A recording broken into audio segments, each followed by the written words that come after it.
اعوذ باللہ من الشیطان الرجیم بسم اللہ الرحمن الرحیم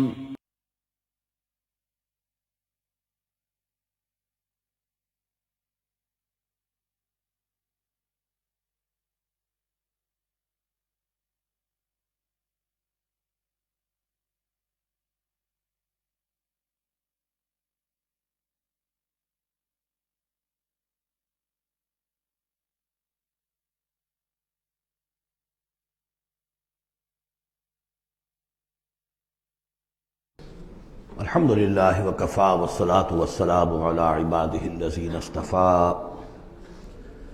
اما بعد فقد قال اللہ تبارک وتعالی کما ورد فی سورۃ محمد صلی اللہ علیہ وسلم اعوذ باللہ من الشیطان الرجیم بسم اللہ الرحمن الرحیم مثل الجنة التي وعد المتقون فيها انہار من ماء غیر آسن وانہار من لبن لم يتغیر طعمه وانہار من خمر لذۃ للشاربین وانہار من عسل مصفى ولہم فیہا من کل الثمرات ومغفرۃ من ربہم کمن ہوا خالد فی النار وسقوا ماء حمیما فقطع امعاءہم صدق اللہ العظیم۔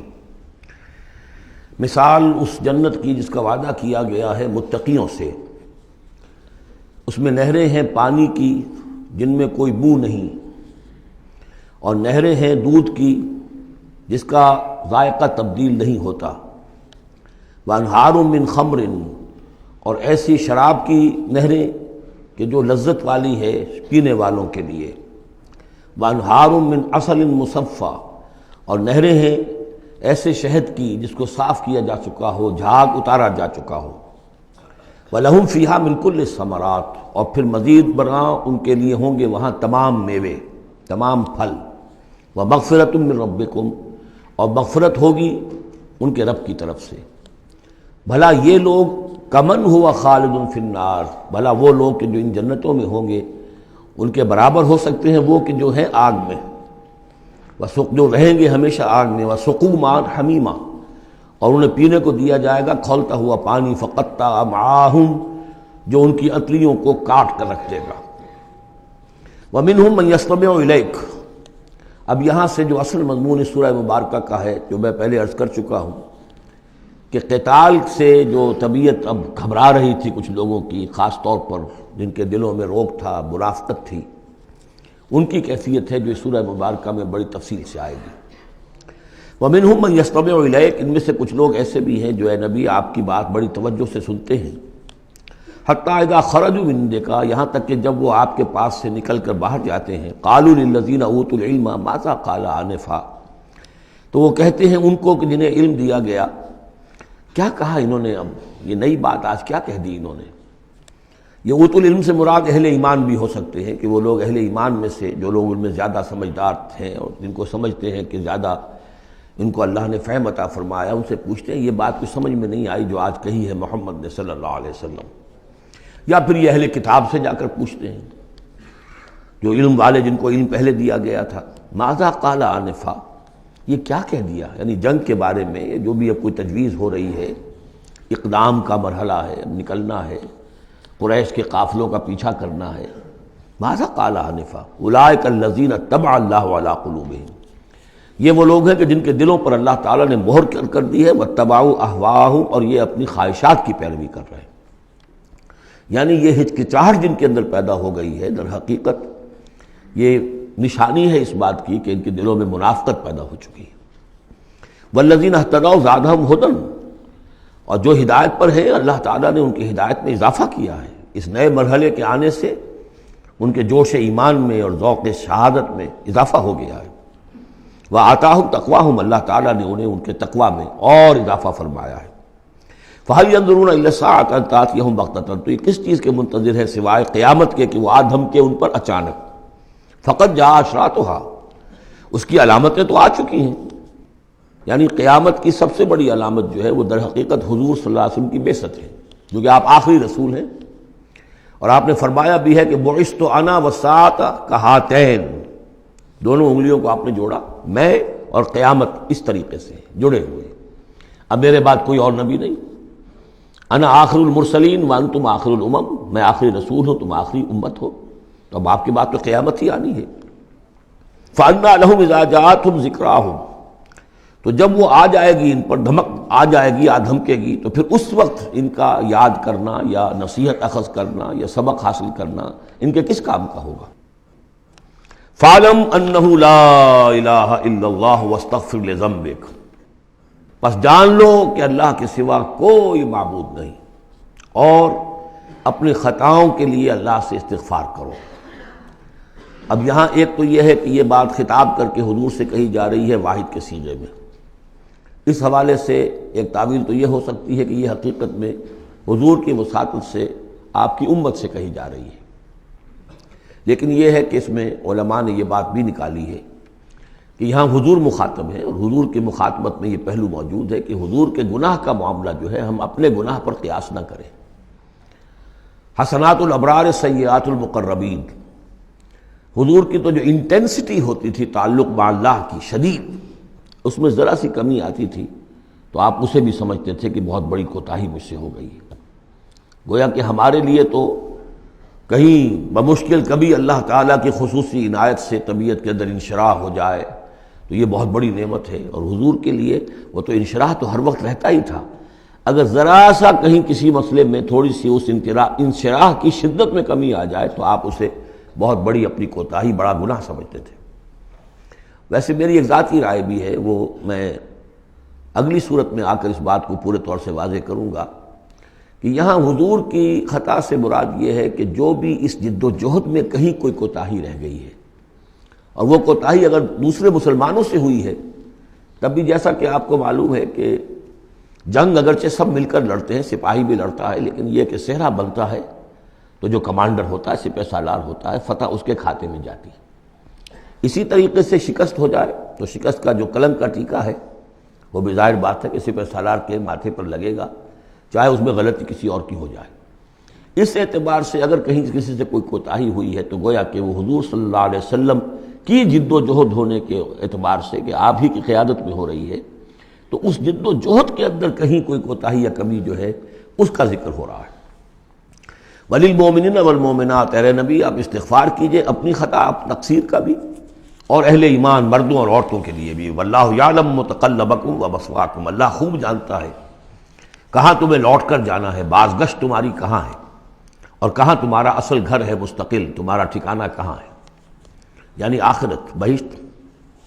وَيَقُولُ الَّذِينَ آمَنُوا لَوْلَا نُزِّلَتْ سُورَةٌ، اور کہتے ہیں یہ لوگ جو ایمان کے دعوے دار ہیں کیوں نہیں کوئی سورت نازل ہوئی۔ یہ بہت اہم آیت ہے اس سورت کی، کہ اصل میں حضور نے جب وہ چھوٹی چھوٹی مہمیں بھیجنی شروع کر دی تھی، اس وقت تک کوئی ایسی صحیح آیت کہ اب اللہ کے راستے میں نکلو اور قتال کرو شاید نازل نہیں ہوئی۔ اذن کے درجے میں تو بات آ گئی کہ سورہ حج کے اندر آیت نازل ہو گئی تھی، لیکن سورہ حج کو بھی بعض حضرات چونکہ مدنی سمجھتے ہیں تو ہو سکتا ہے وہ بھی اس کے بعد نازل ہوئی ہو اگر وہ رائے صحیح ہو۔ باقی سورہ بقرہ کے اندر جو آیات آئی ہیں وہ بھی یہ ہے کہ جب وہ تم سے جنگ کریں، قاتلوا فی سبیل اللہ الذین یقاتلونکم، اور بظاہر ہجرت کے بعد ابتدا ابھی مکے والوں کی طرف سے نہیں ہوئی تھی، انیشیٹو حضور نے لیا ہے، چھوٹے چھوٹے دستے آپ نے بھیجنے شروع کر دیے، ان کا گھیراؤ گویا کہ آپ کر رہے ہیں۔ ایک تو پولیٹیکل آئسولیشن آف قریش، کہ جہاں بھی آپ گئے 4 مہموں میں تو آپ خود بھی تشریف لے گئے، 8 مہمات ہیں کل بدر سے پہلے، جن میں سے 4 میں آپ نے بھی شرکت فرمائی، اس لیے وہ غزوات کہلاتے ہیں۔ عام ہمارا خیال ہے کہ پہلا غزوہ جو ہے غزوہ بدر ہے، اس سے پہلے 8 ہیں مہمات، جن میں سے 4 سرایا ہیں جن میں حضور تشریف نہیں لے گئے، مسلمانوں کو آپ نے بھیجا، اور 4 غزوات ہیں۔ جہاں آپ گئے وہاں جا کر آپ نے وہاں کے قبیلے سے، اس علاقے میں جو قبیلہ آباد تھا اس سے آپ نے صلح کر لی۔ اب یا تو وہ پہلے حلیف تھا قریش کا، اب حلیف بن گیا وہ حضور کا صلی اللہ علیہ وسلم، یا یہ کہ نیوٹرل بن گیا، اس نے کہا کہ نہ ہم آپ کی مدد کریں گے قریش کے خلاف، نہ قریش کی مدد کریں گے آپ کے خلاف۔ نتیجہ یہ ہوا کہ پولیٹیکل جو انفلوئنس تھا، zone of influence, political influence Quraysh کا وہ کم ہو رہا ہے۔ پھر آپ نے قافلوں کا پیچھا کیا تو اس سے اندازہ ہوا کہ اب ان کی لائف لائن جو ہے، ان کی تو شہرت تھی وہ، اس کے اوپر آپ نے ہاتھ ڈالا۔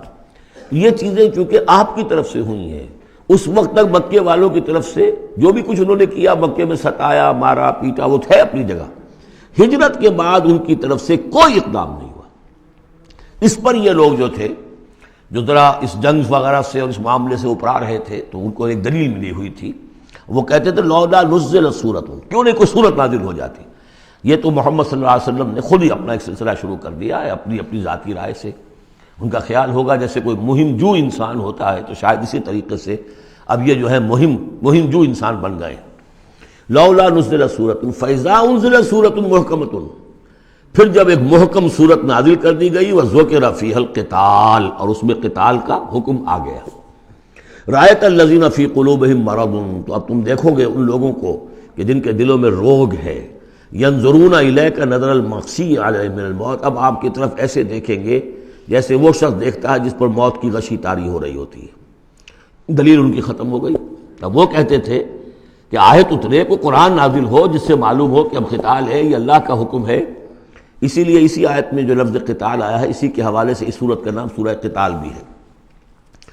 فَإِذَا أُنزِلَتْ سُورَةٌ مُحْكَمَةٌ وَذُكِرَ فِيهَا الْقِتَالُ رَأَيْتَ الَّذِينَ فِي قُلُوبِهِم مَّرَضٌ يَنظُرُونَ إِلَيْكَ نَظَرَ الْمَغْشِيِّ عَلَيْهِ مِنَ الْمَوْتِ فَأَوْلَىٰ لَهُمْ، تو افسوس ہے ان پر، بربادی ہے ان کے لیے۔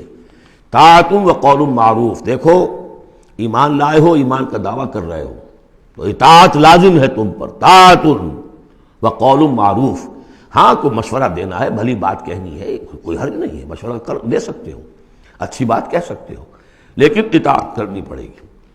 فَإِذَا عَزَمَ الْأَمْرُ، مشورے کے بعد جب فیصلہ ہو جائے، ایک بات طے ہو جائے، فَلَوْ صَدَقُوا اللَّهَ لَكَانَ خَيْرًا لَهُمْ، تو اب اگر انہوں نے جو وعدہ اللہ سے کیا ہوا تھا اور جو میثاق ایمان ان کا ہے، اس کو اگر یہ سچا کریں گے، ثابت ہوں گے سچے، تبھی ان کی خیریت ہے، تبھی ان کے لیے بہتری ہے۔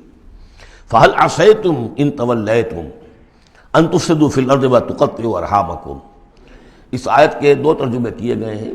پہلے میں وہ ترجمہ کر رہا ہوں کہ جو شیخ الہند کا بھی ہے اور مجھے اسی سے اتفاق ہے، کہ تم ذرا سوچو، اگر جس حال میں اس وقت تم ہو، اگر تمہیں حکومت مل جائے، تم والی بن جاؤ، تمہیں یہاں اقتدار مل جائے اس جزیرہ نما عرب میں، تو تمہاری ابھی چونکہ پوری تربیت نہیں ہوئی ہے، خاص طور پر ظاہر بات ہے کہ جو انصار مدینہ تھے، ابھی ایمان لائے تھے، ان کی تربیت تو نہیں ہوئی، ان میں ایک بڑی تعداد ایسے لوگوں کی بھی شامل تھی، آپ کو معلوم ہے کہ جو منافق تھے، آخر غزوہ احد میں 1/3 نفری جو ہے وہ نکل کر چلی گئی تھی، تو معلوم ہوا کہ اس میں اتنی بڑی تعداد میں منافق بھی تھے۔ اگر اس حال میں تمہیں کہیں حکومت مل جائے تو تم کیا کرو گے؟ تفسدوا فی الارض، زمین میں فساد مچاؤ گے، وتقطعوا ارحامکم، اور اپنے رحمی رشتے کاٹو گے۔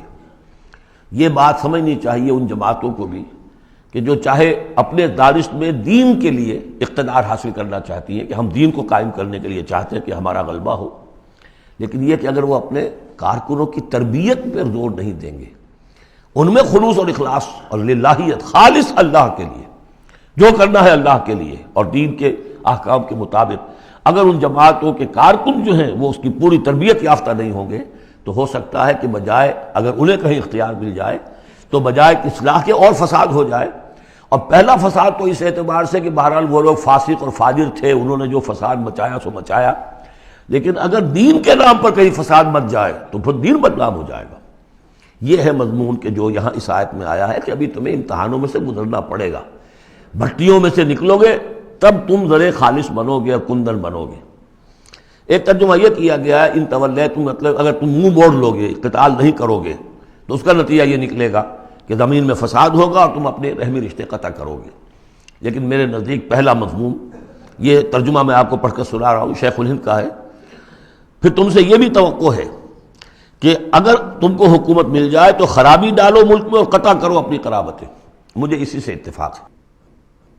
اولئک الذین لعنہم اللہ فاصمہم واعمی ابصارہم، یہ وہ لوگ ہیں کہ جن پر اللہ تعالیٰ نے لعنت کی ہے اور انہیں بہرا بھی کر دیا ہے اور ان کی نگاہوں کو اندھا کر دیا ہے۔ افلا یتدبرون القرآن ام علی قلوب اقفالها، کیا یہ قرآن پر تدبر نہیں کرتے؟ قرآن پر تدبر کریں، اس کے بین السطور بھی تو پڑھیں۔ غلبہ دین کی جد و جہد میں یہ سارے مراحل آنے والے ہیں، یہ تو ان سے پہلے کہہ دیا گیا تھا، سورہ عنکبوت میں آ چکا تھا۔ احسب الناس ان یترکوا ان یقولوا آمنا وهم لا یفتنون، کیا لوگوں نے یہ سمجھا تھا کہ صرف یہ کہنے سے کہ ہم ایمان لائے انہیں چھوڑ دیا جائے گا اور بخش دیا جائے گا اور انہیں آزمایا نہیں جائے گا؟ وَلَقَدْ فَتَنَّا الَّذِينَ مِن قَبْلِهِمْ فَلَيَعْلَمَنَّ اللَّهُ الَّذِينَ صَدَقُوا وَلَيَعْلَمَنَّ الْكَاذِبِينَ، ہم نے تو ہمیشہ جو بھی ان سے پہلے تھے ان کو بھی آزمایا ہے، اور اللہ تو صاف کھول دے گا، واضح کر دے گا کہ کون حقیقت میں سچے مومن ہیں اور کون جھوٹ موٹ کے مومن بنے ہوئے ہیں۔ اور اسی صورت میں آگے بھی آ گیا فَلَيَعْلَمَنَّ اللَّهُ الَّذِينَ آمَنُوا وَلَيَعْلَمَنَّ الْمُنَافِقِينَ، اللہ تو بالکل دودھ کا دودھ پانی کا پانی جدا کر دے گا کہ اللہ تعالیٰ کھول دے گا کہ کون واقعی مومن اور کون منافق ہے۔ تو کیا یہ لوگ قرآن پر تدبر نہیں کرتے یا ان کے دلوں پر قفل پڑ چکے ہیں؟ ان الذین ارتدوا علی ادبارہم من بعد ما تبین لہم الہدی، یقیناً وہ لوگ جو اپنی پیٹھوں کے بل مڑ جائیں گے اس کے بعد کہ ان پر ہدایت واضح ہو چکی ہو۔ الشیطان سول لہم، شیطان نے در حقیقت ان کے لیے یہ مرحلہ ارتداد کا اور پیچھے مڑ جانے کا آسان کر دیا ہے۔ واملی لہم، اور ان کو بڑی طول عمل کے اندر پھنسا دیا ہے، لمبے لمبے ان کی امیدیں ہیں دنیا کے اندر۔ ظاہر بات ہے دنیا میں بڑے بڑے نقشے بنا رکھے ہیں، تو اب یہ میدان جنگ میں جاتے ہوئے تو انسان کترائے گا۔ ذالک بانہم قالوا للذین کرہوا ما نزل اللہ سنطیعکم فی بعض الامر، یہ اس لیے ہے کہ انہوں نے کہا ان لوگوں سے جنہیں ناپسند ہے وہ شے جو اللہ نے نازل کی۔ اللہ نے قرآن نازل کیا، یہ ناپسند کس کو تھا؟ قریش کو تھا، کفار کو اور یہود کو۔ تو یہ لوگ جو ایمان تو لے آئے تھے، لیکن یہ کہ ان کے اندر وہ روگ تھا، دلوں میں وہ مرض تھا، وہ نفاق کی بیماری جڑ پکڑ چکی تھی۔ وہ یہ کہتے تھے ذالک بانہم قالوا للذین کرہوا ما نزل اللہ، جن لوگوں کو یہ اللہ کے اتاری ہوئی کتاب اور اللہ کے اتارے ہوئے احکام پسند نہیں آتے، ان سے جا کر ان کا سنطیعکم فی بعض الامر، تو دیکھیے ہم اگرچہ ایمان تو لے آئے ہیں، وہ محمد کی بات تو ہمیں ماننی ہے، لیکن ہم آپ کی بھی اطاعت جاری رکھیں گے، کچھ چیزوں کے اندر آپ کی بات پر ہم عمل کریں گے، آپ کا حکم مانیں گے۔ آپ یہ نہ سمجھیے کہ ہم نے آپ سے اپنا رشتہ بالکل توڑ لیا۔ منافق اسی کو کہتے ہیں کہ جس نے دونوں کے ساتھ جڑا رکھنے کی اپنے آپ کو کوشش کی۔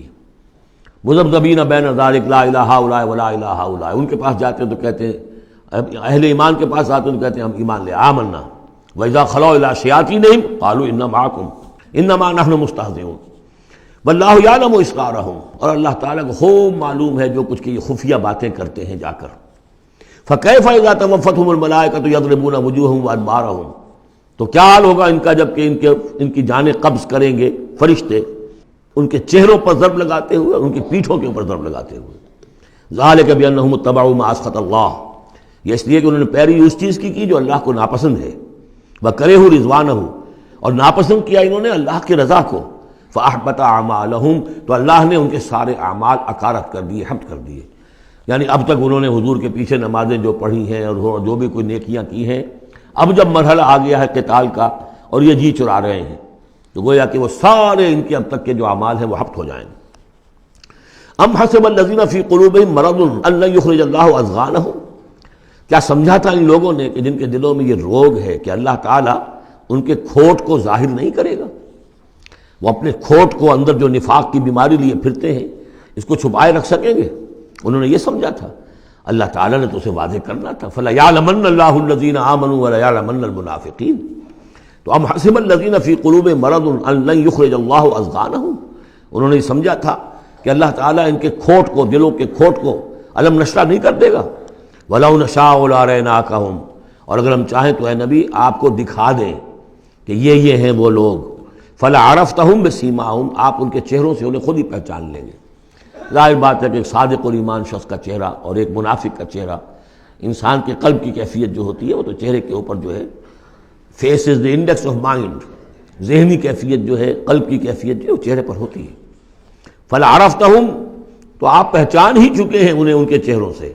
وَلَتَعْرِفَنَّهُمْ فِي لَحْنِ الْقَوْلِ، اور مزید آپ پہچان لیں گے انہیں ان کی گفتگو کے ڈھب سے، انداز سے۔ گفتگو میں بھی ظاہر بات ہے کچھ چاپلوسی کریں گے، کچھ ہیر پھیر ڈالیں گے۔ ایک مخلص آدمی کی گفتگو اور ایک اس طرح کے شخص کی گفتگو، زمین و آسمان کا فرق ہوتا ہے۔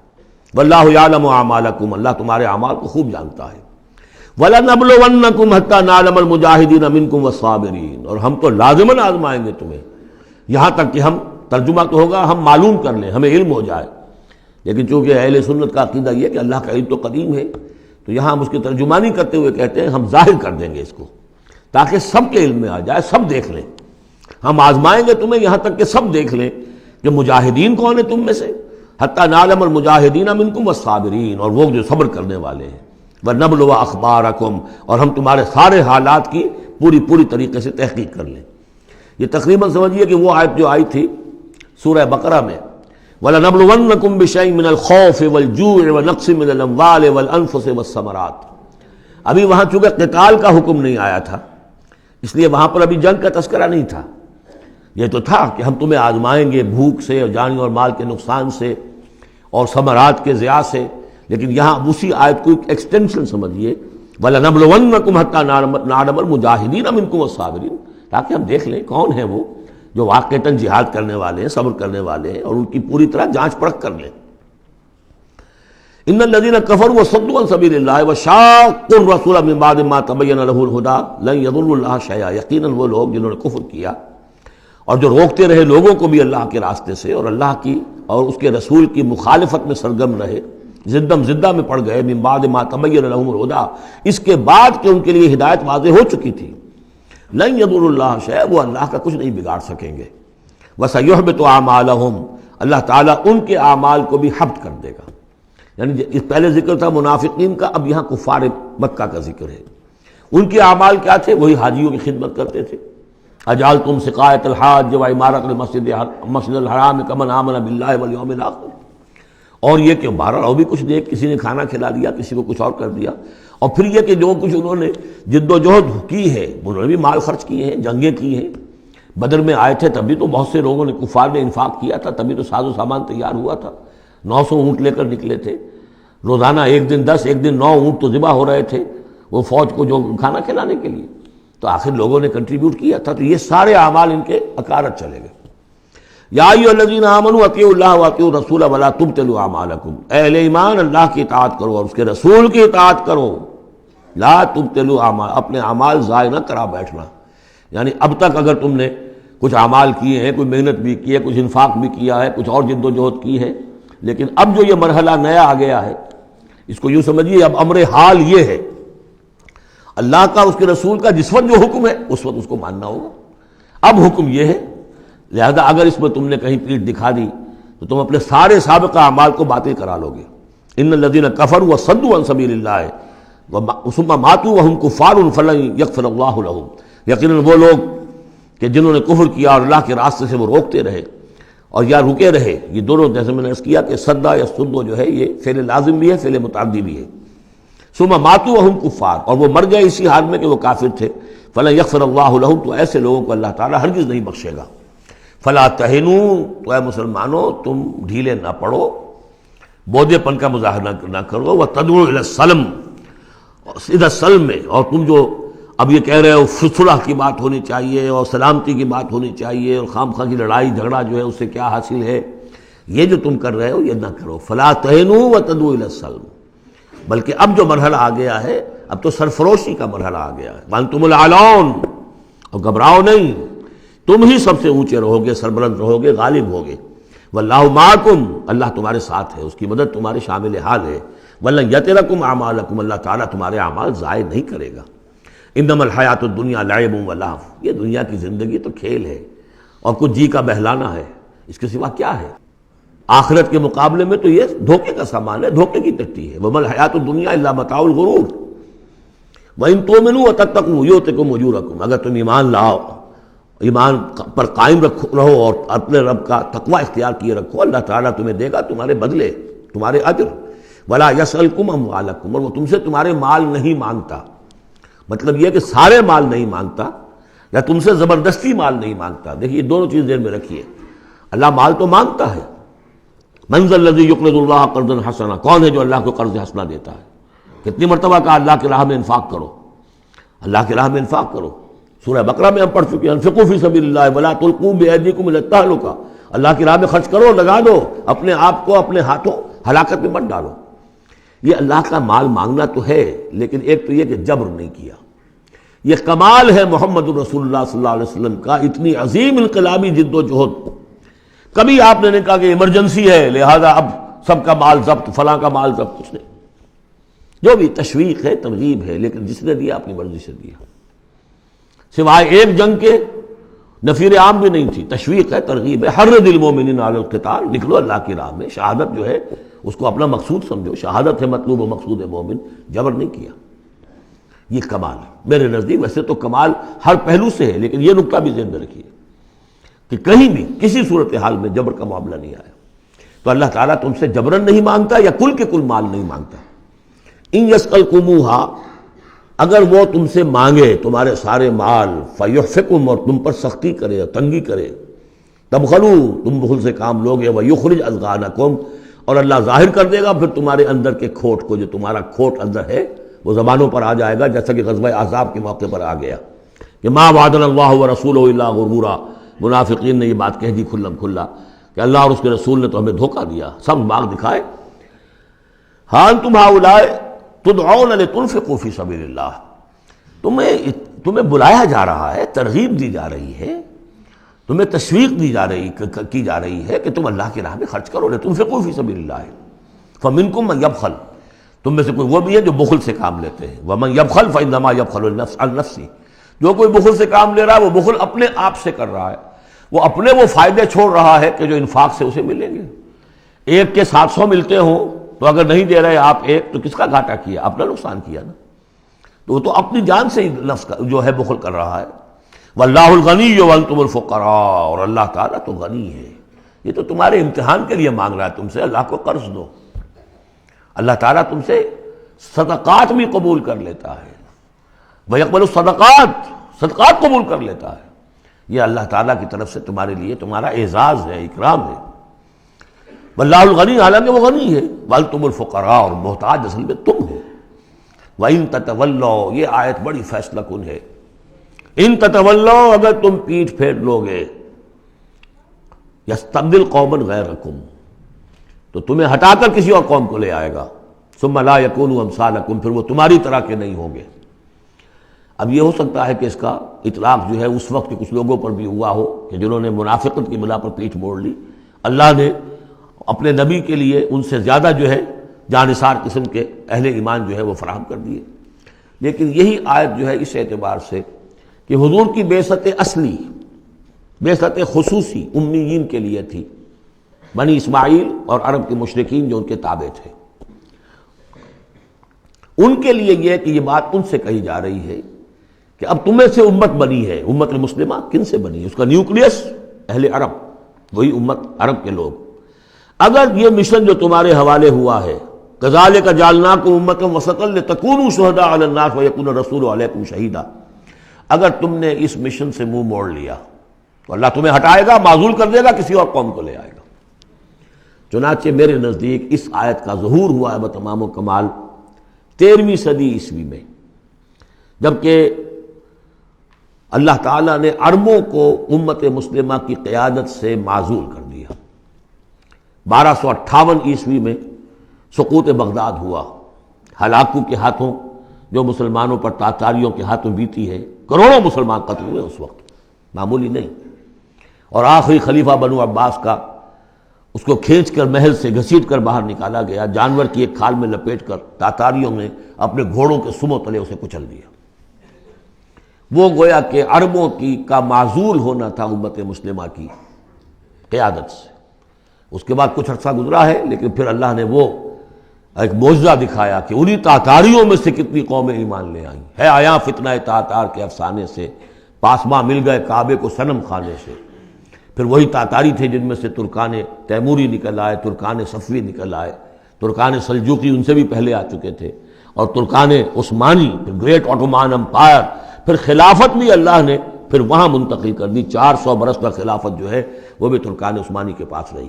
ان تتولوا یستبدل قوما غیرکم ثم لا یکونوا امثالکم، صدق اللہ العظیم۔ سورۃ الفتح، تمہیدی باتیں میں پہلے عرض کر چکا ہوں۔ یہ سورہ مبارکہ نازل ہوئی ہے صلح حدیبیہ کے بعد۔ اس کی جو تاریخی پس منظر ہے صرف یہ چند جملے کفایت کریں گے۔ سن 5 میں غزوہ احزاب کے بعد یہ حضور نے صحابہ سے کہہ دیا تھا کہ اب قریش میں وہ دم نہیں رہا کہ اب دوبارہ وہ تم پر چڑھ کر آئیں اور حملہ کریں۔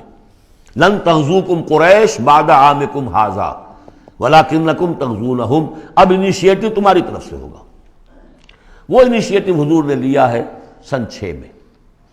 آپ نے عمرے کا احرام باندھا، اور آپ کے ساتھ 1400، عام طور پر زیادہ بیان ہوتا ہے لیکن بعض روایات میں 1800 صحابہ احرام باندھ کر چلے کہ ہم عمرہ کرنے جا رہے ہیں۔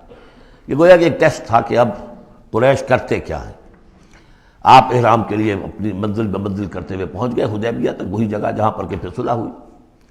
ادھر قریش کے لیے جو ہے ان کی جان پر بن گئی۔ پہلی بات تو یہ کہ ان کی روایات کے خلاف تھا کہ کوئی آئے عمرے کی نیت سے اور ان کو روک دے، یہ عرب کی روایت نہیں تھی۔ دوسرا یہ کہ اب اگر آنے دیتے ہیں اور مسلمان دندناتے ہوئے آئیں اس شہر کے اندر عمرہ کریں تو گویا کہ ان کی شکست ہو گئی۔ تو وہاں پر جو بھی ہوا تفصیلات کا تو موقع نہیں ہے۔ ایک طرف تو وہ تلے ہوئے تھے کہ جنگ کریں گے، اور جب حضرت عثمان کو حضور نے بھیجا ہے کچھ سلسلہ جنبانی کے لیے، وہاں ان کو روک لیا گیا، خبر مشہور ہو گئی کہ انہیں شہید کر دیا گیا۔ پھر حضور نے بیعت لی، وہ بیعت علی الموت کہلاتی ہے، بیعت علی لا نفر یا بیعت علی الموت، اور اس کا نام ہے بیعت رضوان۔ ایک درخت کے نیچے آپ تشریف فرما ہوئے اور سب نے آ کر آپ سے بیعت کی کہ اب یہاں جانیں دے دیں گے اپنی، سب ہم یہاں پر مرنے کے لیے تیار ہیں، جانیں قربان کر دیں گے، یہاں سے واپس نہیں جائیں گے۔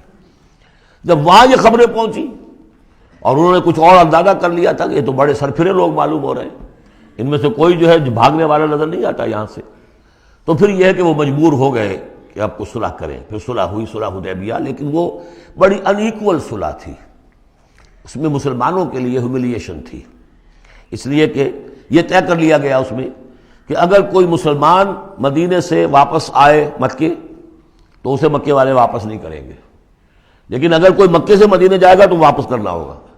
اور وہاں پر ہو بھی یہ گیا، ابو جندل صحابی تھے جن کو کہ اسی نے جو کہ وہاں سے صلح کے لیے گفت و شنید کرنے کے لیے آیا تھا، سہیل بن عمرو، اس کا ہی بیٹا عین اس وقت وہ پہنچ گیا، لیکن صلح کے وہ کاغذات لکھے جا چکے تھے، اس نے معاملہ بچایا، مسلمانوں مجھے پھر قصائیوں کے حوالے کر رہے۔ حضور نے فرمایا کہ اب ابو جندل تم صبر کرو، جو وعدہ ہم کر چکے ہیں ہمیں اس کی پابندی کرنی ہے۔ بہرحال اس کو حضور نے، اگرچہ صحابہ تو اس درجے دلگیر تھے کہ ہم یہ دم کر صلح کیوں کر رہے ہیں، حضرت عمر رضی اللہ تعالیٰ عنہ سے تو بہرحال یہ بھی کہہ دیجئے کہ زیادہ قرب جو انہیں حاصل تھا حضور سے، اس کی بنا پر ان کی یہ ہمت ہو گئی کہ آپ نے وہ سوال جواب بھی کر لیا جس پر آپ پھر ساری عمر پچھتاتے رہے۔ کہ آپ نے پوچھا کہ کیا ہم حق پر نہیں ہیں؟ حضور نے فرمایا ہاں ہم حق پر ہیں۔ کیا آپ اللہ کے رسول نہیں ہیں؟ آپ نے مسکرا کر جواب دیا ہاں میں اللہ کا رسول ہوں۔ تو پھر ہم یہ کیوں دب کر صلح کر رہے ہیں؟ آپ نے فرمایا کہ میں وہی کر رہا ہوں جو اللہ نے مجھے حکم دیا۔ بس اتنی سی بات تھی جس پر ساری عمر پچھتائے۔ لیکن یہ بات حضرت علی نے بھی کر دی اس درجے میں کہ جب وہ صلح نامہ لکھا گیا، حضور ڈکٹیٹ کرا رہے تھے، حضرت علی کاتب تھے، لکھ رہے تھے، تو اب حضور نے فرمایا یہ صلح نامہ ہے، لکھو محمد رسول اللہ اور قریش کے مابین۔ وہ سہیل بن عمرو نے اعتراض کر دیا کہ نہیں، یہ اگر ہم اس میں لکھیں گے ظاہر بات ہے صلح نامے پر تو دونوں فریقوں کے دستخط ہوتے ہیں، تو میں دستخط کروں گا تو میں تو آپ کو اللہ کا رسول نہیں مانتا، ورنہ اس عبارت کی روح سے جب اس کے نیچے میرا بھی دستخط آئیں گے تو وہ میں نے مان لیا۔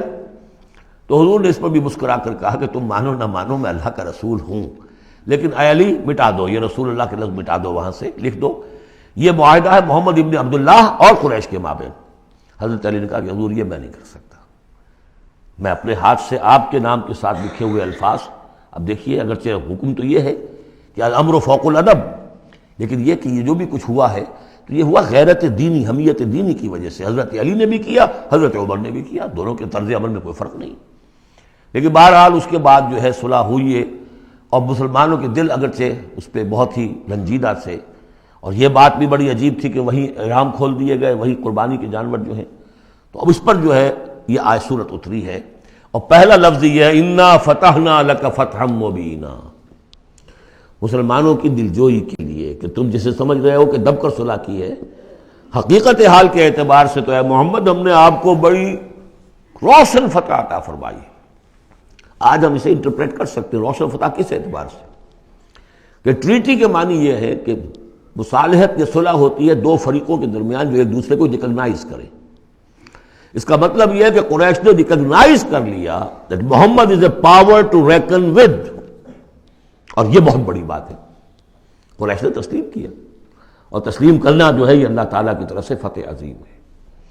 انا فتحنا لک فتحا مبینا لیغفر لک اللہ ما تقدم من ذنبک وما تاخر۔ اب دیکھیے ذنب کا لفظ یہاں پر دوبارہ آ گیا، تاکہ اللہ تعالیٰ بخش دے آپ کو جو پچھلے ہوئی آپ کی کوئی کوتاہیاں یا گناہ یا جو بعد میں ہوئی، وَيُتِمَّ نِعْمَتَهُ جو پیچھے رہے گناہ ان کو بھی بخش دے، وَيُتِمَّ نِعْمَتَهُ عَلَيْكَ اور تاکہ اللہ تعالیٰ اپنی نعمت کا اتمام فرما دے آپ پر، وَيَهْدِيَكَ صِرَاطًا مُسْتَقِيمًا اور آپ کو ہدایت دے سیدھے راہ کی طرف۔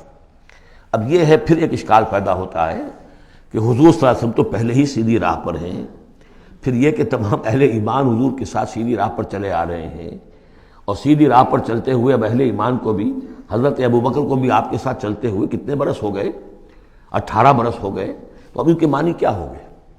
تو اس پہ بہت سی بحثیں ہیں، یہ تو اب میں تفصیل میں نہیں جا سکتا۔ میری توجہ وہی ہے جو میں اس سے پہلے سورہ محمد میں کر چکا ہوں ضم کی، کہ یہ جو جد و جہد ہوئی ہے اس میں اگر کہیں کوئی خامی کوتاہی کسی کی طرف سے ہوئی ہے، چاہے وہ کسی اور مسلمان کی طرف سے ہوئی ہے، صاحب ایمان کی طرف سے ہوئی ہے، غلطی ہوئی ہے، خطا ہوئی ہے، ان سب کی اب اللہ تعالیٰ تلافی فرما دے گا۔ یہ فتح مبین جو ہے وہ ان سب کو کور کر جائے گی، اور یہدیہ کا صراط مستقیم، اب آپ کی یہ جد و جہد بالکل سیدھے تیر کی طرح اپنے ہدف کی طرف بڑھے گی۔ اب اس میں کوئی جو ہے تزلزل نہیں ہوگا، بلکہ آپ کی یہ جد و جہد، اللہ کے دین کی اقامت کی جد و جہد اور اللہ کی حکومت قائم کرنے کی جد و جہد جو ہے سیدھی اپنے ہدف کی طرف بڑھتی چلی جائے گی۔ چنانچہ یتم نعمتہ، وہ تو ہم پڑھ چکے ہیں، الیوم اکملت لکم دینکم واتممت علیکم نعمتی ورضیت لکم الاسلام دینا۔ تو دین کا اتمام ایک تو اس شکل میں کہ قرآن میں دین مکمل ہو جائے، شریعت پوری ہو گئی، لیکن اس سے تکمیل نہیں ہوتی اس معنی میں جب تک اس کی ایک عملی ڈیمانسٹریشن بھی مکمل نہ ہو۔ عملی ڈیمانسٹریشن مکمل ہوتی ہے جب اللہ کی حکومت بالفعل قائم ہو جائے۔ تو اتمام نعمت جو ہے وہ صرف کتاب کے اندر اس شریعت کا پورا بیان ہو جانا اور نظام کا آ جانا، اس سے وہ اتمام تمام و کمال نہیں ہوتا جب تک کہ اس کی ایک نشانی، اس کا ایک نمونہ جو ہے، اس کی ایک صورت لوگوں کے سامنے نہ آ جائے، آئیڈیل فارم اس کی جو ہے وہ سامنے نہ آ جائے، اس کا نمونہ سامنے آ جائے۔ تو اس کے لیے ضروری ہے کہ اب یہ جد و جہد آپ کی جو ہے سیدھی اب تیز رفتاری کے ساتھ اپنے اصل ہدف یعنی اظہار دین، لیظہرہ علی الدین کلہ، اور یہ آیت آ جائے گی اس سورہ مبارکہ کے آخر میں بھی کہ ہم نے بھیجا ہی آپ کو اے محمد اس لیے ہے کہ آپ اللہ کے دین کو غالب کریں۔ تو وہ اللہ کے دین کے غلبے کی جد و جہد اب تیر کی طرح سیدھی جائے گی۔ اللہ نے ساری اگلی پچھلی اگر کوئی اس میں کمیاں کوتاہیاں رہ گئی ہیں کسی کی طرف سے آپ کے ساتھیوں میں سے، ان سب کی تلافی کے لیے یہ فتح مبین آپ کو عطا کر دی۔ وَيَنْصُرَكَ اللَّهُ نَصْرًا عَزِيزًا، اور اللہ آپ کی مدد کرے گا ایسی مدد کہ جس کے لیے کوئی شکست نہ ہو، بڑی زبردست مدد۔ هُوَ الَّذِي أَنزَلَ السَّكِينَةَ فِي قُلُوبِ الْمُؤْمِنِينَ لِيَزْدَادُوا إِيمَانًا مَعَ إِيمَانِهِمْ، وہی ہے کہ جس نے اہل ایمان کے دلوں میں سکینت نازل کر دی تاکہ ان کے ایمان میں اور اضافہ ہو جائے، تاکہ وہ اور اضافہ کر لیں اپنے ایمان میں، جتنا ایمان ہے اس سے اور بڑھ کر۔ وَلِلَّهِ جُنُودُ السَّمَاوَاتِ وَالْأَرْضِ، اب ظاہر بات ہے کہ اس میں ایک تو کیفیت یہ تھی کہ جو انہیں سکون حاصل تھا کہ وہ تیار تھے سب اپنی جانیں دینے کے لیے، اس کے لیے بھی ایک سکون قلب کے اندر اللہ تعالیٰ نے ان کے پیدا کیا تھا، تبھی تو وہ اس کے لیے آمادہ ہوئے۔ پھر یہ کہ ان کے اندر نظم اور ضبط کا یہ عالم کہ کوئی ایک شخص بھی حق میں نہیں تھا کہ یہ صلح یہاں اس وقت ہو، لیکن محمد رسول اللہ ان کی اطاعت، اس کا سب سے بڑا ٹیسٹ وہاں ہوا ہے۔ اور یہ بات جو میں کہہ رہا ہوں شاید بعض حضرات کو عجیب لگی، کوئی ایک شخص بھی نہیں تھا اس کے حق میں۔ اس کی دلیل کیا ہے؟ اس کی دلیل یہ ہے کہ جب حضور نے جب صلح ہو گئی مکمل، آپ نے فرمایا مسلمان اٹھو، احرام کھول دو اور یہی قربانیاں دے دو۔ کوئی نہیں اٹھا، ایک بھی نہیں اٹھا۔ دوسری مرتبہ کہا آپ نے اٹھو بھائی، اب ہو گیا بات، بس جو ہو گئی ہو گئی، اب یہی احرام کھول دو، کوئی نہیں اٹھا۔ تیسری دفعہ کوئی نہیں اٹھا۔ آپ دلگیر ہو کر، دل گرفتہ ہو کر اپنے خیمے میں چلے گئے۔ ام سلمہ رضی اللہ تعالیٰ عنہ ام المومنین آپ کے ساتھ تھی، ان سے جا کر کہا میں نے 3 مرتبہ مسلمانوں سے کہا ہے کہ اٹھو اور احرام کھول دو، کوئی نہیں اٹھ رہا۔ انہوں نے کہا، مشورہ دیا کہ آپ کسی سے کچھ نہ کہیں، اپنی زبان سے کچھ نہ کہیں، آپ اپنا احرام کھول دیے۔ بس آپ آئے باہر، آپ نے قربانی دی، احرام کھول دیا، اس پر اب سب اٹھ گئے۔ یعنی اصل میں وہ سب کے سب منتظر تھے کہ کیا حضور ہمارا امتحان لے رہے ہیں، یہ کوئی ٹیسٹ ہو رہا ہے، کیا ہو رہا ہے، یا حالت منتظر شاید کوئی نئی صورت پیدا ہو جائے، شاید حالات بدل جائیں۔ لیکن ان کے لیے یہ بڑی انہونی سی بات تھی کہ عمرے کی نیت کر کے ہم نے احرام باندھا ہوا، یہاں کیسے کھول دے رہا ہوں۔ لیکن بہرحال وہ صرف ایک توقف جو تھا وہ اسی درجے میں تھا کہ شاید کوئی نئی صورت پیدا ہو جائے۔ لیکن اس سے ظاہر ہو رہا ہے کہ سب کے دل جو ہیں وہ اس صلح کے حق میں نہیں تھے، وہ تو چاہ رہے تھے کہ اب ہمیں موقع ملے اور ہم یہاں جنگ ہو اور اللہ کے دین کو ہم غالب کریں۔ هو الذي انزل السکینۃ فی قلوب المؤمنین لیزدادوا ایمانا مع ایمانہم وللہ جنود السماوات والارض، اور تمام آسمانوں اور زمین کے لشکر تو اللہ ہی کے ہیں۔ وکان اللہ علیما حکیما، اللہ سب کو جاننے والا اور کمال حکمت والا ہے۔ لیدخل المؤمنین والمؤمنات جنات تجری من تحتها الانہار خالدین فیہا، تاکہ وہ داخل کرے اہل ایمان مردوں اور عورتوں کو ان باغات میں جن کے دامن میں ندیاں بہتی ہوں گی، جن میں وہ ہمیشہ ہمیشہ رہیں گے، ویکفر عنہم سیئاتہم، اور دور کر دے ان سے ان کی برائیوں کو، وکان ذلک عند اللہ فوزا عظیما، اور یقیناً یہی شے ہے اللہ کے نزدیک بڑی کامیابی ہے۔ وَيُعَذِّبُ الْمُنَافِقِينَ وَالْمُنَافِقَاتِ وَالْمُشْرِكِينَ وَالْمُشْرِكَاتِ الظَّانِّينَ بِاللَّهِ ظَنَّ السَّوْءِ، یہ الفاظ بہت مشابہ ہیں سورہ احزاب کی آخری آیات کے، اور سورہ احزاب جو ہے آپ کو معلوم ہے سن 5 میں نازل ہوئی، اور یہ سن 6 میں نازل ہو رہی ہے، تو زمانہ جو ہے قریب کا ہے۔ اور اللہ سزا دے اور عذاب دے منافق مردوں اور منافق عورتوں کو، اور مشرک مردوں اور مشرک عورتوں کو، کہ جو اللہ کے بارے میں بہت برے گمان رکھتے ہیں۔ علیہم دائرۃ السوء، اصل میں تو ان کے اوپر ہے مسلط برائی کا دائرہ۔ وغضب اللہ علیہم، اور اللہ غضبناک ہوا ہے ان پر۔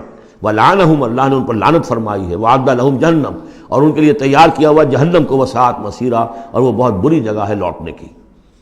وللہ جنود السماوات والارض، آسمانوں اور زمین کے لشکر کل کے کل اللہ ہی کے اختیار میں ہیں۔ وکان اللہ عزیزا حکیما، اللہ زبردست ہے اور حکیم ہے۔ پہلے آیا تھا علیما حکیما، اب عزیزا حکیما۔ انا ارسلناک شاہدا ومبشرا ونذیرا، اے نبی ہم نے بھیجا ہے آپ کو شاہد بنا کر، وہی شاہد گواہی دینے والا۔ یہاں اپنے قول اور اپنے عمل سے اللہ کے دین کی گواہی دی۔ قیامت میں کھڑے ہو کر عدالت میں پروزیکیوشن وٹنس کی حیثیت سے کہیں گے اے اللہ تیرا دین جو مجھ تک آیا تھا میں نے پہنچا دیا تھا، اب یہ ان کے ذمہ ہے۔ فکیف اذا جئنا من کل امۃ بشہید وجئنا بک علی ہؤلاء شہیدا، ہم نے آپ کو بھیجا ہے گواہ بنا کر اور بشارت دینے والا بنا کر اور خبردار کرنے والا بنا کر، لتؤمنوا باللہ ورسولہ، تاکہ اے مسلمانوں تم ایمان رکھو اللہ پر اور اس کے رسول پر، وتعزروہ وتوقروہ، اور اللہ کے رسول کی تو تم مدد بھی کرو اور ان کی تعظیم کرو، توقیر کرو، وتسبحوہ بکرۃ واصیلا، اور اللہ کی تم تسبیح کرو صبح شام۔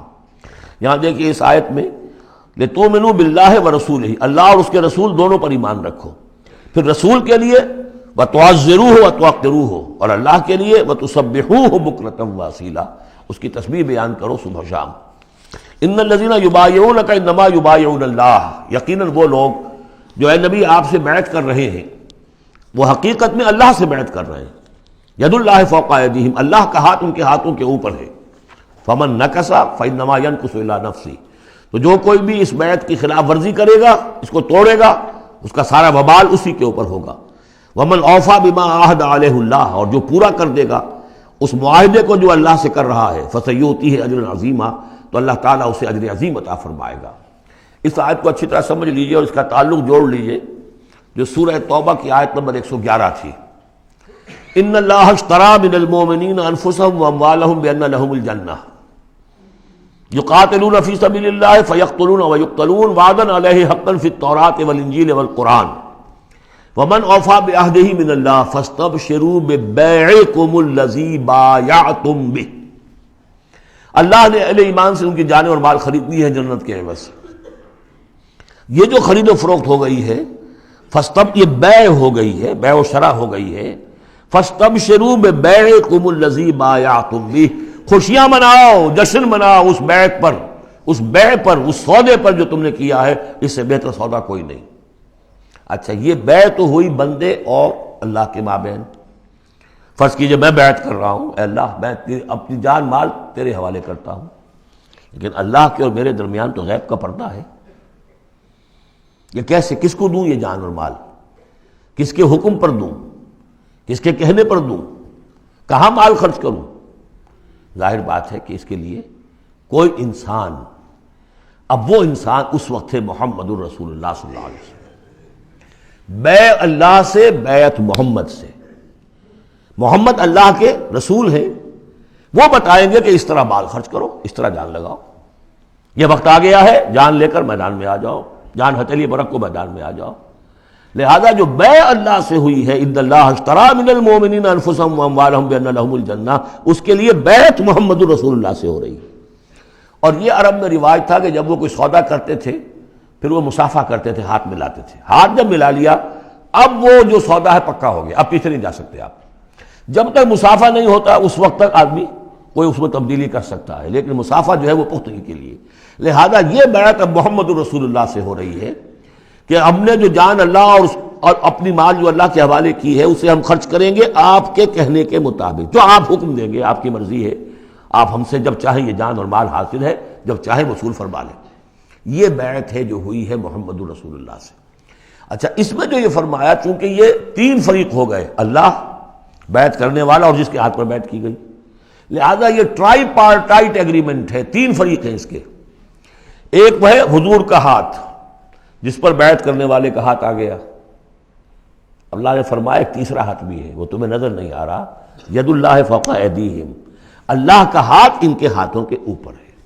تو یہ تین ہاتھ ہیں در حقیقت اس بیعت کے اندر، اس بیعت کے اندر۔ ان الذین یبایعونک انما یبایعون اللہ، اصل میں تو بیعت، اور بیعت جو ہو رہی ہے تو اللہ سے ہو رہی ہے۔ فاستبشروا ببیعکم الذی بایعتم بہ، باب مفاعلہ کے اندر بھی وہ آ گیا، تم نے جو باہمی یہ کیا ہے بیع و شراء کا معاملہ، اس میں خوشیاں مناؤ، وہی باب مفاعلہ ہے، وہ یبایعونک، ان الذین یبایعونک، اے نبی جو آپ سے یہ بیعت کر رہے ہیں، انما یبایعون اللہ، وہ اللہ سے بیعت کر رہے ہیں۔ ید اللہ فوق ایدیہم، اللہ کا ہاتھ ان کے ہاتھوں کے اوپر ہے۔ فمن نکث فانما ینکث علی نفسہ، تو جو کوئی بھی اب اس سے روگردانی کرے گا، اسے توڑے گا، اس کی خلاف ورزی کرے گا، اس کا وبال اسی پر آئے گا، آپ پر اس کا کوئی الزام نہیں۔ ومن اوفی بما عہد علیہ اللہ فسیؤتی اجرا عظیما، اور جو بھی پورا کر دے گا جس کا کہ اس نے وعدہ اللہ سے کیا ہے، یہ معاہدہ اللہ سے ہوا جان اور مال کا۔ اسی لیے سورہ احزاب میں آپ نے پڑھا تھا نا، من المؤمنین رجال صدقوا ما عہد اللہ علیہ فمنہم من قضی نحبہ ومنہم من ینتظر، اہل ایمان میں وہ جوان مرد ہیں جنہوں نے اپنا جو عہد کیا تھا اللہ سے وہ پورا کر دکھایا، سچا کر دیا۔ ان میں سے وہ بھی ہیں جو اپنی نظر پیش کر چکے، اور وہ بھی ہیں جو باقی منتظر ہیں ابھی کہ کب ہماری باری آئے۔ وبال دوش ہے سر جان ناتواں پہ، مگر لگا رکھا ہے تیرے خنجر و ثنا کے لیے، اے اللہ ہم لیے پھر رہے ہیں اس سر کو کہ کب تیری راہ میں کٹے اور ہم فارغ ہو جائیں، سمک دوش ہو جائیں، ہمارے کندھے سمک ہو جائیں، ہلکے ہو جائیں، سمک دوش، کندھا ہلکا ہو جائے۔ یہ سر کا بوجھ ہم لگائے ہوئے ہیں اپنے سر پر کہ کب تیری طرف سے حکم آئے ہم نے اپنے سر کٹوائیں اور ہم فارغ ہوں۔ اب اسی کو سمجھ لیجئے کہ حضور کے بعد یہ بیعت کس سے ہوگی؟ جو بھی کوئی داعی اللہ اب کھڑا ہو اللہ کے نام کے، نبی تو نہیں ہوگا، ہوگا امتی۔ اطاعت اس کی ہوگی اللہ اور اس کے رسول کی اطاعت کے نیچے نیچے، اس کے دائرے کے اندر، مستقل بذات اطاعت اس کی نہیں ہوگی۔ لیکن یہ کہ بہرحال اب بھی ضرورت ہوگی کہ کوئی جماعت ہو، کوئی جمعیت ہو، کوئی طاقت ہو، ایک فرد سے جو ہے اکیلا چنا بھاڑ نہیں پھوڑ سکتا۔ دین کو غالب کرنے کی جد و جہد، عقیم الدین جو ہم پڑھائے ہیں، یہ پورا سلسلہ جو ہے مکی صورتوں کا جو ان مدنی صورتوں کے ساتھ منسلک ہے، توحید عملی، اقامت دین، اور جو اس صورت کے اندر آ جائے گا لیظہرہ علی الدین کلہ، اس کے لیے جماعت چاہیے، جمعیت چاہیے۔ تو اب بھی کوئی اللہ کا بندہ ہوگا، آپ اسے ٹھوک بجا کر دیکھ لیں، اطمینان دیکھیں، سوچ دیکھیں اس کی رائے کیا ہے، وہ کیا سمجھتا ہے، اگر وہ دین سے بھی واقف ہے، اگر وہ یہ کہ زمانے کے حالات سے بھی واقف ہے، اس کی شخصیت کو دیکھیے، اس کے ماحول کو دیکھیے، اگر آپ کا دل گواہی دے کہ یہ کوئی بہروپیہ نہیں ہے، یہ واقعتاً سنسیئر آدمی ہے، خلوص کے ساتھ اس کے ہاتھ میں ہاتھ دے کر بیعت کیجیے، ساتھ چلیے۔ یہی طریقہ مسنون اور منصوص ہے، یہی ایک طریقہ ہے جس کا قرآن مجید میں، یعنی نصوص کسے کہتے ہیں؟ نصوص قرآنی، نصوص حدیث، حدیث میں بھی ذکر ہے تو بیعت کا ہے۔ باقی اور کوئی طریقہ جماعت سازی کا مسنون نہیں ہے، مباح وہ بھی ہے، جو بھی طریقہ اختیار کر لیا مباح ہے، حرام نہیں ہے۔ ممبرشپ ہے، ممبرشپ سے پھر امیر کا منتخب کرنا ہے، 2 سال 4 سال کے بعد پھر انتخاب، ٹھیک ہے، کوئی شے حرام نہیں ہے جب تک کہ اس کی حرمت کے لیے کوئی دلیل نہ ہو۔ لیکن مسنون اور منصوص اور معصور، تین الفاظ۔ نصوص قرآن و سنت میں جس کا تذکرہ ہے وہ بیعت ہے۔ جو مسنون ہے پوری زندگی حضور کی جو ہے، اس میں کتنی بیعتیں ہوئی ہیں، بیعت عقبہ اولیٰ، بیعت عقبہ ثانیہ، بیعت رضوان، اور پھر یہ کہ نحن الذین بایعوا محمدا علی الجہاد ما بقینا ابدا۔ جب غزوہ احزاب میں جب وہ خندق کھودی جا رہی تھی تو یہ شعر پڑھ رہے تھے صحابہ کرام، ہم ہیں وہ لوگ کہ جنہوں نے محمد سے بیعت کی ہے، جہاد کی، اب یہ جہاد جاری رہے گا جب تک جان میں جان ہے۔ یہ ہے ساری زندگی میں آپ کی یہ بیعت کا نظام تھا۔ اس کے بعد خلافت ہوئی تو بیعت پر ہوئی، حضرت ابو بکر سے بیعت، عمر سے بیعت، مشورہ علیحدہ بات ہے، جب طے ہو گیا کہ اب یہ ہو گیا تو بیعت۔ پھر خلافت میں کچھ غلط رخ پیدا ہو رہا تھا، حضرت حسین رضی اللہ تعالیٰ عنہ اور حضرت عبداللہ ابن زبیر رضی اللہ تعالیٰ عنہما یہ کھڑے ہوئے تو جنہوں نے جمعیت بنائی بیعت کی بنیاد پر بنائی۔ یہ دوسری بات ہے کہ جو کوفی تھے انہوں نے جو بیعت کی تھی حضرت حسین سے وہ توڑ دی انہوں نے۔ فمن نکث فانما ینکث علی نفسہ۔ اس کے بعد ہمارے ہاں اگر کوئی سلسلہ بنا ہے ارشاد کا، تزکیہ نفس کا، صوفیاء کا، وہ بھی بیعت، بادشاہ ہوتے تھے تو بیعت۔ پچھلی صدی میں جتنے جہاد ہوئے، ہمارے ہاں سب سے بڑا جہاد ہوا پچھلی صدی کا، 19ویں صدی عیسوی کا، سید احمد بریلوی رحمۃ اللہ علیہ اور شاہ اسماعیل شہید رحمۃ اللہ علیہ، ان لوگوں کا جو بیعت کی بنیاد پر جماعت تھی، کوئی اور بنیاد جماعت سازی کی نہیں تھی۔ مہدی سوڈانی نے جہاد کیا انگریزوں کے خلاف بیعت کی بنیاد پر، سنوسی نے جہاد کیا اطالویوں کے خلاف بیعت کی بنیاد پر۔ تو یہ بیعت کا لفظ ہے جو یہاں آیا ہے، اس کو اچھی طرح سمجھ لیجئے۔ یہ جان لیجئے کہ یہ جو دوسرا رکوع ہے اس سورہ مبارکہ کا، اور اس کے بعد تیسرا رکوع اور چوتھا رکوع جو ہے، ان میں بھی تقدیم و تاخیر ہے۔ یہ جو پہلے رکوع کا مضمون ہے یہ جا کر ملے گا اب تیسرے کے ساتھ، اور بعد میں یہ نازل ہوا ہے کہ یہ جو دوسرے رکوع میں آیتیں آ رہی ہیں۔ سَيَقُولُ لَكَ الْمُخَلَّفُونَ مِنَ الْأَعْرَابِ شَغَلَتْنَا أَمْوَالُنَا وَأَهْلُونَا، جب حضور واپس پہنچ گئے اور یہ غزوہ جو بیعت رضوان ہو گئی اور پھر صلح حدیبیہ ہو گئی، پھر آپ واپس پہنچے تو جاتے ہوئے گویا کہ ان سے کہا جا رہا ہے حضور سے، جیسے کہ غزوہ تبوک سے واپسی پر جو آیات نازل ہوئی وہ ہم سورہ توبہ میں پڑھ چکے ہیں۔ ان قریب کہیں گے وہ لوگ جو پیچھے رہ جانے والے تھے، من الاعراب، اعراب میں سے، شغلتنا اموالنا واہلونا، حضور نے عام اعلان کروایا تھا، فرض نہیں تھا، سب کے لیے لازم نہیں تھا، عمرے کے لیے چلنے کے لیے کہا تھا چلیں، جتنے لوگ چل سکتے ہیں چلیں۔ تو اب آئیں گے یہ وہ اعراب جو ہیں بادیہ نشین، اور وہ کہیں گے حضور ہم مشغول رہے اپنے اموال میں، اپنے ڈھور ڈنگر کی دیکھ بھال میں، اپنے اہل و عیال میں، ہم آپ کے ساتھ نہیں جا سکے، فاستغفر لنا، تو ہمارے لیے استغفار کیجئے۔ یقولون بألسنتہم ما لیس فی قلوبہم، یہ لوگ اپنے منہوں سے وہ کچھ کہہ رہے ہیں اپنی زبانوں سے، ان کے دلوں میں نہیں ہے، دلوں میں کچھ اور ہے۔ یہ منافقوں کا تذکرہ ہو رہا ہے اعراب میں سے۔ قل فمن یملک لکم من اللہ شیئا ان اراد بکم ضرا او اراد بکم نفعا، ان سے کہیے کہ اگر اللہ تعالیٰ نے تمہارے لیے کوئی بھی اگر ضرر کا فیصلہ کیا تھا تو، اور اگر خیر کا فیصلہ کیا تھا تو کون سی چیز روک سکتی ہے؟ من یملک لکم من اللہ شیئا، کون ہے وہ کہ جو اختیار رکھتا ہو تمہارے بارے میں اللہ کی طرف سے کچھ بھی، اگر اس نے ارادہ کیا ہو ضرر کا، یعنی اگر کوئی خرابی ہونی تھی تو کیا تمہارے یہاں ہونے کی وجہ سے رک جانی تھی؟ یا اگر خیر کوئی آنا تھا تو تمہاری غیر موجودگی میں نہیں آ سکتا تھا؟ یعنی پیچھے رہ جانا چاہیے مانی دار، کیوں رہ گئے؟ اگر کوئی خیر آنا تھا وہ تمہاری غیر موجودگی میں بھی آ سکتا ہے، کوئی شر آنا تھا وہ تمہاری موجودگی میں بھی آ سکتا ہے۔ تو جب تمہاری موجودگی اور ناموجودگی اللہ کے اعتبار سے تو بالکل برابر ہے، تو تمہارا یہ بہانہ تراشنا جو ہے یہ صحیح نہیں ہے۔ بل کان اللہ بما تعملون خبیرا، بلکہ تم جو کچھ کرتے رہے ہو اللہ اس سے باخبر ہے۔ وہ کیا ہے؟ اب ان کے دل کی بات اللہ تعالیٰ، ان کے دل میں جو چور تھا، بل ظننتم، تمہیں یہ گمان ہو گیا تھا، ان لن ينقلب الرسول والمؤمنون الى اہلہم ابدا، ان کو یہ گمان ہوا کہ ان کا تو معلوم ہوتا ہے کہ واقعتاً کوئی دماغ خراب ہو گیا مسلمانوں کا، قریش پر چڑھائی کر کے جا رہے ہیں، قریش۔ یہ تو سمجھیے کہ ان کے لیے ابھی تک عرب میں جو ان کی حیثیت تھی قریش کی، وہ سمجھتے تھے کہ اب تو یہ موت کے منہ میں جا رہے ہیں، اب یہ واپس ان میں سے کوئی آنے والا نہیں ہے۔ بل ظننتم، تم نے یہ گمان کیا تھا، ان لن ينقلب الرسول والمؤمنون الى اہلہم ابدا، کہ اب واپس آئیں گے ہی نہیں رسول اور اہل ایمان اپنے گھر والوں کی طرف۔ وَزُيِّنَ ذَلِكَ فِي قُلُوبِكُمْ، اور یہ تمہارے دلوں میں کھبا دی گئی بات، وَظَنَنْتُمْ ظَنَّ السَّوْءِ، اور تم نے بہت برا گمان کیا، وَكُنْتُمْ قَوْمًا بُورًا، اور تم ہو ہی تباہ ہونے والے لوگ۔ یہ منافقین اعراب کا تذکرہ ہو رہا ہے، اور یہ کب ہو رہا ہے؟ سن 6 میں۔ سن 2 کے اندر جو معاملہ تھا وہ بھی ہم دیکھ چکے ہیں، وہ جو سورہ محمد کے اندر آیا معاملہ، جبکہ ابھی یہ مرحلہ شروع ہو رہا تھا، ابھی قتال کا سلسلہ شروع ہونے والا تھا، اس وقت بھی ان کے دلوں میں صلح جوئی، امن سے کام کرو، صلح سے کام کرو، یہ خامخواہ جو ہے یہ اس طرح کی مہم جوئی مناسب نہیں ہے، اس وقت ان کا یہ خیال تھا۔ وَمَن لَّمْ يُؤْمِن بِاللَّهِ وَرَسُولِهِ فَإِنَّا أَعْتَدْنَا لِلْكَافِرِينَ سَعِيرًا، اور جو کوئی اللہ اور اس کے رسول پر ایمان نہ رکھے تو اللہ تعالیٰ نے ایسے کافروں کے لیے تو جہنم تیار کر رکھی ہے۔ وَلِلَّهِ مُلْكُ السَّمَاوَاتِ وَالْأَرْضِ يَغْفِرُ لِمَن يَشَاءُ، اور اللہ آسمانوں اور زمین کی بادشاہی اللہ ہی کے لیے ہے، وہ بخشتا ہے جس کو چاہتا ہے، وَيُعَذِّبُ مَن يَشَاءُ، اور عذاب دے گا جس کو چاہے گا، وَكَانَ اللَّهُ غَفُورًا رَحِيمًا، اور اللہ تعالیٰ غفور الرحیم ہے۔ سَيَقُولُ الْمُخَلَّفُونَ إِذَا انطَلَقْتُمْ إِلَىٰ مَغَانِمَ لِتَأْخُذُوهَا، اب یہ نوٹ کر لیجئے تاریخی اعتبار سے کہ اس کے فوراً بعد جو ہے اگلے ہی سال حضور نے، اب جب کہ قریش سے صلح ہو گئی تو آپ یکسو ہو گئے، ادھر سے کوئی حملہ اب نہیں ہوگا، تو آپ نے اپنی پوری طاقت لے کر خیبر پر حملہ کیا، جو گڑھ بن گیا تھا یہودیوں کا، جو بنو قینقاع اور بنو نذیر نکالے گئے تھے، جا کے وہیں آباد ہو گئے تھے۔ پہلے سے بھی وہاں پر وہ بڑا گڑھ تھا، ان کے بڑے قلعے تھے، بڑے یعنی فورٹیفائڈ، اور وہاں پر سارا وہ اب حضور نے ان کی جو ہے سرکوبی کی۔ جب حضور خیبر کی طرف جا رہے تھے، اب ان کا ہم بھی چلتے ہیں آپ کے ساتھ، اس لیے انہیں یقین تھا کہ فتح ہوگی اور مال غنیمت آئے گا۔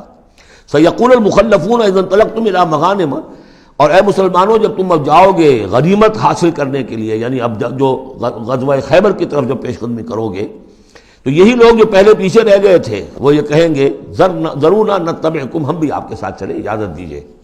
یریدون ان یبدلوا کلام اللہ، یہ اللہ کے کلام کو بدل دینا چاہتے ہیں۔